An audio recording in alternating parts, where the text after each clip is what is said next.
In this video, I answer all types of art questions from my subscribers, everything from art business to art technique. Hello, my name is Catherine Rains. I'm a mixed media collage artist, and welcome to Tune In Tuesday, where I share weekly art demos to expand your mixed media toolbox.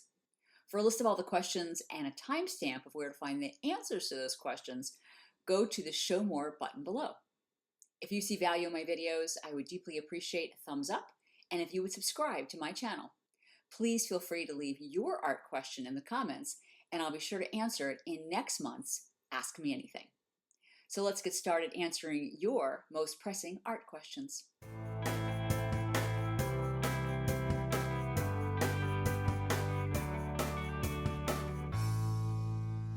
So I've got a ton of questions. I'm going to start with you, Celine. Do you have to put a focal point in all your collages? Absolutely not. But what you probably want to think about doing is creating interest by having different elements with different sizes. If everything is pretty much the same size, your eye doesn't really know where to go. It's just kind of like a blob. So the focal point could just be a larger size, by the way. One element is larger than the rest of them. I put focal points just as another element that's a different size. I'm trying to draw people's eyes around a collage. Sometimes my collages are just abstract, completely abstract. In fact, the ones behind me, all these collages do not have a focal point necessarily. They're not like an image, like an owl or a sun. They're just completely abstract. So the answer is you absolutely not. You can do anything you want. I mean, that's the cool thing about collage, right? We're pretty much, there's really no rules here. I have three categories here: collage techniques and art business questions. So I'll start with collage techniques, and then I'll move on to art business questions. Three different people asked, how do you glue magazines so they go flat? And then a very similar question was, how do you keep really thin paper that is magazine? How do you get those to go flat so that you don't destroy them? I do abstract collage. I'm not trying to do representational collage. Representational would be I'm putting a woman's head and a dog and a sun, and I want them all to work. I mean, look at the ones behind me. Some of those are magazine pieces. Now, by the way, these are blown up, so it's not the actual magazine. But when I was gluing them down initially, because they're abstract, I'm not all that concerned if it's not absolutely perfect. Now, I do try to get all the bubbles out. I put a layer of matte medium first, which is a very liquid kind of gel. I use it by Liquitex matte medium. And then I put my piece of magazine down, and then I put another coat of matte medium on top of it. And I take a catalyst wedge, or it could be a credit card, but a catalyst wedge is nice because it's rubbery, silicone, and it's gentle on the paper itself. That for the most part will rub out the wrinkles. Now, if you have very, very thin paper, you're using cheaper magazines, it's harder. And every now and then, as I'm rubbing out the wrinkles, I'm also rubbing off the ink. But because I'm doing abstract, I'm not as concerned about it because, the fact that I've rubbed off some of that ink, I'm just a little more careful once I see that's happening. I just make it part of the design. Now, here's a couple other ideas, though, is that you could actually coat either one or both sides of the magazine, let them dry first, and then glue them down the exact same way. So you put a layer of matte or gloss, then put the magazine down that's already been coated on at least the side that you want to use. Putting it on both sides protects it even more. Just takes more time because you got to let those dry one at a time. And then you rub it out. Then you actually tack it down with a tacking iron. So you're basically melting that acrylic glue medium to each other. I don't do that anymore just because it takes so much time, and I like going really fast, so I don't do it that way. Number two, this is Susan Rossman. Can you compare water-soluble pencils, pastels, crayons? Do I have a preference, one or the other? I don't use a lot of those things in my work. I do use water-soluble things, though. I'm really crazy about Pitt pens and gel roll pens that are very water-soluble. It really doesn't matter which version of these water soluble things you're going to be using. I do love crayons. Now I can't think of the name of them. They're these fat, chunky crayons that are water soluble. If you're using acrylic paint, if you're using acrylic mediums like I am, they will run, they will bleed, which is the problem. If you were going to be using, like when I use a Pitt pen, on my work. I'm going to do some kind of drawing on it. Before I add anything else to that collage, I am going to put a workable fixative on it. Now, there's two that I recommend. The one I actually use is called Krylon Workable Fixative. Love this stuff, but it is not exactly environmentally friendly. So you need to use it outside or in a well ventilated place, but it's foolproof. I put a coat of that on, and all of the water soluble things will be steadfast. They will not bleed. The other version of that is Spectrafix. It's not my favorite product. However, I know zillions of really great artists that use it. It's environmentally friendly. You can use it in your studio. I'll still have some of my ink work still bleed a little bit, and I don't like that. So the artists I know that use it, they use 2 or 3 coats. So they put a coat on, let it dry, put a coat on, let it dry, and see if that holds. So that's the other option. Jen, you're asking me what gift crafts I'm covering. That's Collage Keepsake, and that's open for enrollment right now. So the gifts that you can make in that are 4x4 collages that are basically these collages, but they're smaller. And I'm using a kind of method for collage called Harvest Collage. It's my own kind of invention. You make really, really fast. And I show you how to embellish them. They're elevated to a really high level, at least I think they are. Then you can make them into a lot of different things. So one is 4x4 collages mounted on cradled boards. Actually, this pendant, these earrings, I've got a bracelet on that I absolutely adore, this little bracelet. You can also make all different sizes of all of these things. It's not one size fits all. So I give you lots of options. I do the little 2x2 framed ornaments. So basically, I am showing you how to do all the things that I've been selling over the years. You can give them as gifts. You can sell them yourself. So that's what I'm doing. I'm actually closing it instead of keeping it open forever. It's closing on Tuesday night. It's $67 until next Tuesday. I'm not going to let anybody else in, mainly because I have some ideas on how to enhance it even more. So if you sign up for it now, you'll get all the enhancements. It won't cost you more. However, it may cost more later because I am planning on adding to it already, even though it's a new class. So Jen asked where I bought the cabochons. If you just put the word cabochon into Amazon, you'll have a million options. In the class, I'm going to give you direct links to everything. You can get all different sizes cabochons, and then what you put them into, like this is my artwork behind it. That's called a bezel tray. So you can get all kinds of bezel trays and the cabochons. In the class, I give you links to everything, so you don't have to. There's a lot of trial and error involved here because you can easily buy the wrong size cabochons and the wrong size trays. What size are you wearing? This one is a 20 millimeter cabochon. This is a 16 millimeter. Okay, so let me get the next question. Maureen Barger, this is actually a leftover question that I didn't get to last time. Do you use UV spray or spray on collages? How do I protect my collages? So what I usually do is use golden UV spray. I buy it in a satin or a matte. It does have to be sprayed on outside. I really like using a product that has a UV protectant in it. Krylon also makes one. That's good. Either brand is fine, but UV to me is more important. I also like spray as opposed to the brush on, mainly because I do a lot of things that have texture on them. And when I put a brush on, it just takes longer. Plus, I have to wait in between coats. I want to put 2 coats on most of my work. So I can put a spray on, wait 15 minutes, put another spray on, I'm good to go.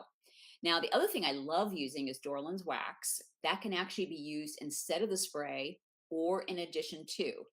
I do both just because I'm doing mixed media work. Not all of my papers are archival. So I want to put as many layers against the elements, which means the sun, people's hands, as possible, because I want my work to last forever, or as long as forever as I'm alive, plus a couple lifetimes. So Dorland's wax, it's a cold wax. So you put it on top of the work itself or on top of the varnish, and you just polish it. And almost all of my work is done that way, varnish and Dorland's wax. And that way, because I don't frame my stuff under glass, I almost always put it on a cradled board. If people start touching it, that's fine. Celia Castile asked me, how do you get through the middle and actually finish a piece? My answer is it's complex. If you keep working on it, maybe it's not really done. So if I look at a piece and I think, I like it, but I can't say I love it. And I think, if I just do this one little thing, often it needs one more thing. I need to keep adding more layers to it. Now, let's say I have a collage this big. So what I do is I split the collage into quarters and I look, I think, okay, here, this quarter, what do I like about it? Do I think it's finished? Do I love it? Basically, I'm looking for a reaction of myself is, oh yeah, love that corner. But if I say, it's okay, okay, then it needs work. Then it's not done. Part of learning and developing our craft, our skill as a fine artist is kind of pushing and pushing and pushing ourselves until we love the work ourselves. Now, I started doing very fast collages probably about 2 years ago. And that's actually what I'm teaching in Collage Keepsake. And I also teach that in Collage Joy. It's just two different styles of collage. And I started doing that because I was tired of actually what Celia's talking about. I was tired of reworking and reworking and reworking. I have lots of work like that that took me a year for a single collage. And I love these pieces to pieces now, but it's because I just kept working them. But when I learned how to do collages faster, things started coming together. So I could finish a collage, let's say, in a couple hours, sometimes in an hour. See if there's any more questions from you guys. Inexpensive way to frame your collages. Most of us have only so many walls. That's a great question. I've used all kinds of frames because I have been a gallery artist selling in galleries. I have done the art festival circuit and I've sold online. What I like to do now is I frame on cradled boards, which are thick, fat boards. They're hollow underneath. The reason I do that is one, I sell online and I want to ship my work all over the world. And when you mount your work to a cradled board, or by the way, you create it in the first place on a cradled board, it's not going to break in shipping. And I think it's beautiful. I just think it's a very sharp presentation. I don't like framing with glass. I think it's a pain in the you know what, because one little speck on the glass and you got to tear it all apart and do it all over again. I also like making small. I like the fastness of making small. You can put it on a shelf, you can put it on a bookcase, you can put it on your desk. So particularly when you're talking about gifts, a little cradled board, let's say 4x4, 6x6, 8x8. These are the sizes I often use. All right, now Michelle in Scotland asked, what primaries do I use? For the last couple of years, I have been using three primaries, blue, yellow, and red, as my palette, and I just mix those up in all different ways. I go over this extensively in Collage Joy. You basically take those three colors, not all together, but yellow and blue, or blue and red, or yellow and red, plus black and white, and you can make a zillion colors from those. The reason I do it is because I want all my collage papers to be compatible with each other. So when I start making a collage, I don't have to worry about them working or not working. They're going to work because they were made from each other. So they're just the three that appeal to me now. And once I committed, I'm sticking with the ones I have because they work for me. And all of my collages are made from them. The three I use right now are phthalo blue green shade. By the way, I used to call it phthalo blue, but someone told me I was wrong. However, I'm not wrong. I actually looked it up. It's phthalo or phthalo, but I like the sound of phthalo, so I'm calling it phthalo now. Phthalo blue, Hansa yellow light, and quin magenta. In Collage Joy, which by the way is opening up in January again, it's a once-a-year class. I give you lots of other palettes, but really I encourage you to use any three colors you like. Let's see, what paint you using? Ingrid, the paint that I use I have fine line applicators that make really skinny lines or little dots. That's often a kind of a finishing touch to my collages. I use usually fluid acrylics. It's usually golden fluid acrylics is what goes in there. And I can also put Nova paints, are real thin consistency, so that works. If it's too thick, you can just add a little bit of medium to it and then that will work fine. Let's move on to art biz questions. So first one, Michelle Dixon. She asked about pricing. Actually, it was a number of questions about pricing and marketing online, so I'll kind of answer them all together. So first, pricing your artwork. That goes along with selling your artwork. I always say the price of a piece of art is a price that someone is willing to actually pay for it. I have like 6 collages that I made during CVP. That's Nick Wilton's class a few years ago. I love these collages with all my heart. They're the best work I've ever done. However, I also know I can't get the price that I want for them. They took an extensive amount of time. They were zillions of layers. I've decided not to sell them because I know I can't get the price for them that I think they're worth at this moment. So the way I price my art is I compare my art to other people at similar stages in their art career. If I'm a new artist, I'm comparing myself to other new artists. And I'm looking on their websites. I know when they're releasing collections, and I see, do they sell? Are they selling their collections when they put something out? If they're selling and they would do work similar to mine, I actually note down their prices. I write down the prices, the size, how they're framing them, and did they sell? If they don't sell, more than likely they're too high. I'm not going to compare myself to other artists. They're putting a price on it based on what they think it's worth. Now, I think my work's worth a lot. Most of my work is small. I can sell it for a price point that is equivalent to other artists at my stage of selling art. So I price it accordingly, similar to them. So I keep track of artists that I admire and who are selling. And by the way, I have a whole blog article. If you go to my website, catherinereigns.com, I have a very comprehensive blog article that also talks about my formula for pricing my art as well. But someone also asked, do you sell online? Do you sell on Etsy? I have a preference of having my own website and selling on my website. However, if you're starting off, having a nice website is an expense. So an easy way to start is Etsy. But as soon as you can, you want to get a website that looks pro, because you could sell on Etsy, but have a nice website, something that really shows you as a professional, but you're linking it to Etsy. So your e-commerce platform can be Etsy. But as soon as you can, you want to get your e-commerce actually onto your own website. Etsy doesn't really market for you at all. I generate business for my website, for my artwork, by having a newsletter. And the way I get people onto my newsletter is I first get a relationship with them on Instagram. People follow me, and then I send them a DM. Some of you may have gotten one from me. And I offer them something because I want to make it worth your while to follow me. It's called the sales pipeline, a sales funnel. You kind of have to have all these pieces in place. And it's taken me a while to do it. I think I have a pro looking website, but I did it in 2015. And I have worked it. I've massaged it. I do have a website designer. I didn't do it myself. But if you're starting out, you can easily do it yourself now because there are actual programs that you can plug and play. One is called Art Storefronts. Betty Franks, who is an artist I adore, very successful. She uses Art Storefronts and it gives you all the templates. So if you're going to start now, that's how I would have done it. If you can, after the website, you want to come up with some way that you can offer something back to people who follow you on Instagram. And then they become part of your newsletter. I offer a free class, which is my 5 free-day class, but I've offered other things that were not as extensive as that. Now, the other question that was very related to this was, how do you build a following on Instagram? And someone said they had 2 personal accounts. That was Tressa, I think. So if you want to use Instagram as a vehicle to get people to know who you are and to market your art, you need an Instagram account that's completely devoted to art. It's not personal. Every now and then I'll put a personal picture up, but usually not.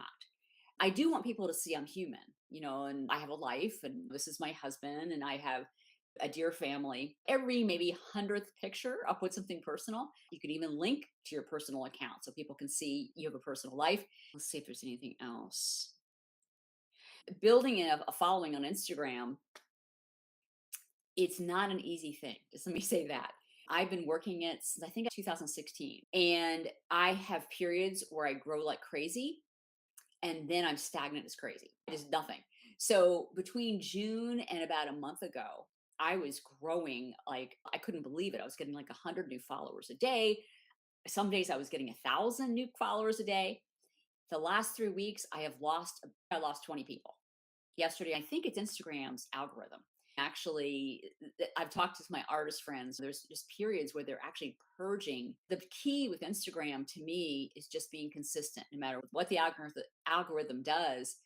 I post 5 times a week. Now, I used to post 7 days a week, but I'm giving myself a break. I post Monday through Friday, but you don't want to post once a week or once every other week. That's not going to get people to know you.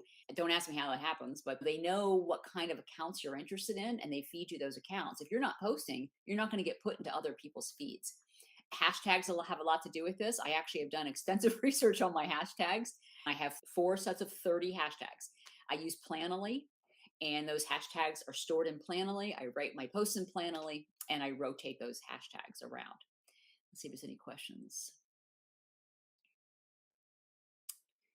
Would you mind explaining the business of artists going to the Patreon route, early bird pricing?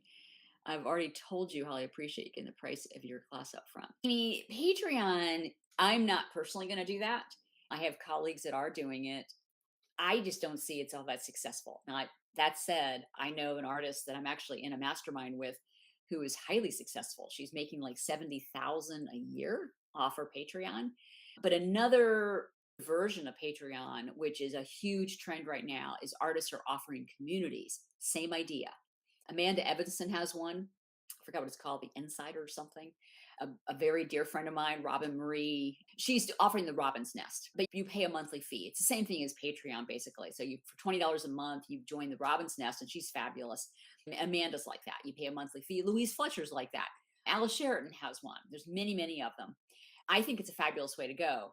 But as an artist, I have to generate lessons on a regular basis. And by the way, I'm generating lessons anyways through YouTube. So weekly, I do YouTube lessons. It's a personal choice. I'm going the YouTube route.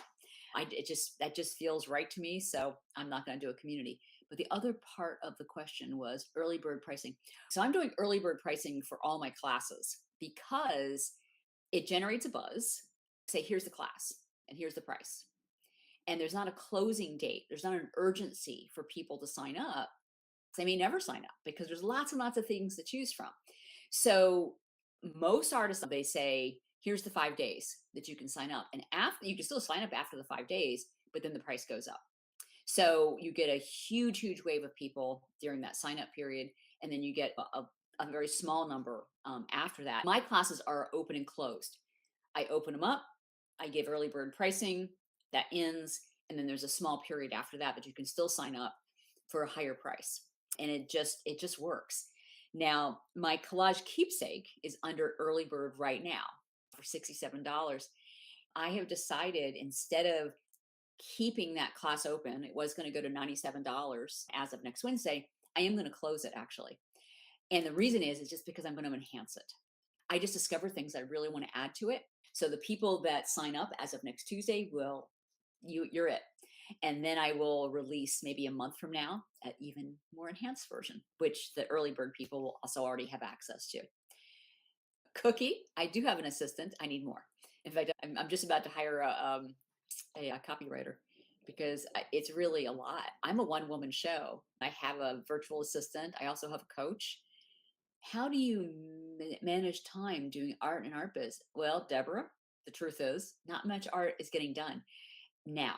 And the way I've kind of positioned this in my life is this time in my life, my creativity is in creating classes. It's incredibly stimulating. I create art for my classes. I will eventually sell that art, but I'm in a season now of creating classes. However, my intention is once I launch Collage Joy, which will be in January, I plan to go back to being a student myself. And because every now and then you have to refill the well. So that's my intention. We'll see if it happens. I said that when I launched Collage Joy last year, and I ended up starting another class, which was Collage Keepsake. But so this is just a season for doing this kind of creative work, which is very, very creative, actually. It's just a different kind of creativity. Okay, I wanted to answer another question about coaches. Several people have asked me about hiring an art coach. So, I've been doing full-time art twice. My second time around started in 2018 when I quit my job a second time to do full-time art. And I didn't really make money until about 2 years ago. Now I was making money, but nothing to support myself with. An evolution happened where I realized that I really love teaching. I'm actually a teacher in my corporate life. I teach the Myers-Briggs MBTI. And this is kind of natural. I like teaching. So why wouldn't I teach my art? Now, there's a long progression that got me here, why I ended up teaching what I sell, actually. I teach the art I make, I'm teaching how to make in my classes. But the way that I jumped into all of this kind of expansion happened because I got an art coach. I highly, highly recommend getting one. But if you get one, you want one that is doing work that you admire, for one, and that has walked the walk. Like they have been successful doing what you want to do. So personally, at the point that I decided I was going to get an art coach, I decided I wanted to teach art. A lot of people have been asking me online, can you show me how to do this? Can you teach me this? So I thought maybe I had a market for it. And Kelly Conrad literally popped into my inbox. She was offering exactly that to me. I think it was the universe just saying, okay, when you're ready, we'll give it to you. She is successful marketing art classes. So she was the perfect fit for me. And I've been for a year and a half. And she is why I am doing classes that people sign up for. But she's not for everyone. Let me just finish Kelly though, and I'll tell you about other ones. Kelly, right now, you can test her out. Kellywood Studios. She's on Instagram, and she has a link directly to her new program, which is called the Made Remarkable Academy. She has a group coaching session, a large group coaching session that she basically takes you through everything that I've been learning from her for the past year and a half. But I've been doing it in a very, very small cohort of other artists, and we pay more. So this is a less expensive version. And then, you can always go into what I'm doing, which is a very personalized work with Kelly. But I believe in choosing a coach that is, again, successful doing what you want to do. So when I thought really all I wanted to do was sell my art, I started with Emily Jeffords. She has a program called Make Artwork. I think that's what it's called, Making Artwork. And it was perfect for the time because I wanted to sell my art. And she was addressing all the things you need to launch a collection online. So for those of you who asked about selling Etsy versus how do you sell, she addresses all of that. And it's very specific. Another artist I think that does good work is in coaching is Jody King. And she's very specific. It's really focused on selling art as opposed to selling classes. So the question is to find someone who is doing the kind of work that you want to do, but they're already successful at it. Oh, Emily Blitzer. Thank you. Emily took Collage Joy with me. She's here. And she asked me, is Collage Joy 2, which is coming out in January, is it any different than the first version? And Emily, I wish I could say it was. It is not. And the reason it's not is because the first one worked really well. And I am going to add some stuff to it. I can't not do that. So I'm hoping to add a few extra exercises, like warm-up exercises. The new one will be 12 weeks long. And we're going to have live Zoom contact every week as opposed to Facebook Live. It'll be much more interactive. You can ask me more. We can actually talk to each other every single week.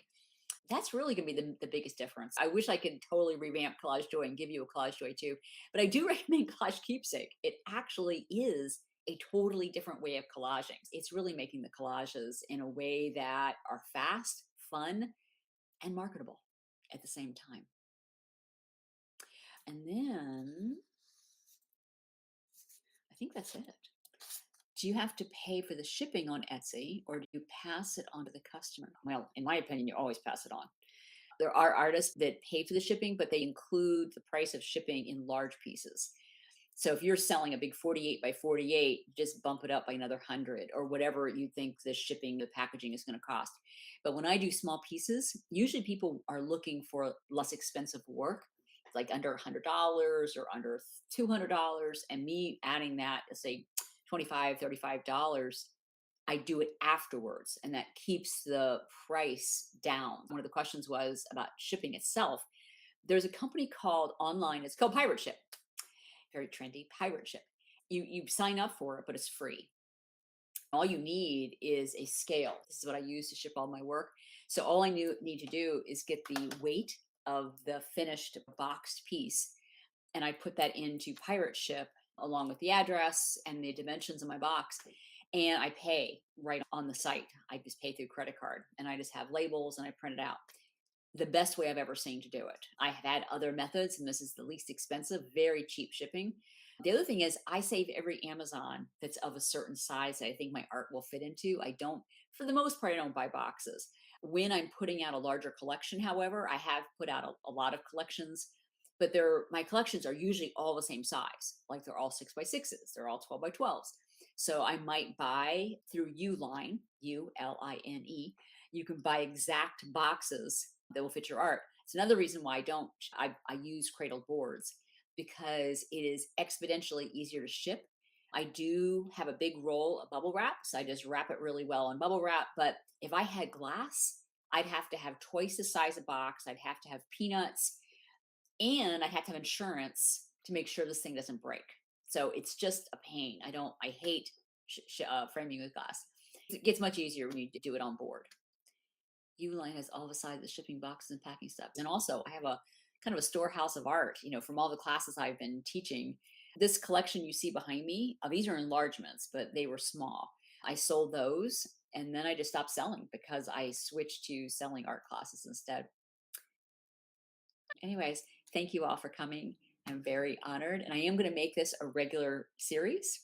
You can always just DM me a question. I'm happy to answer. I greatly appreciate you being here.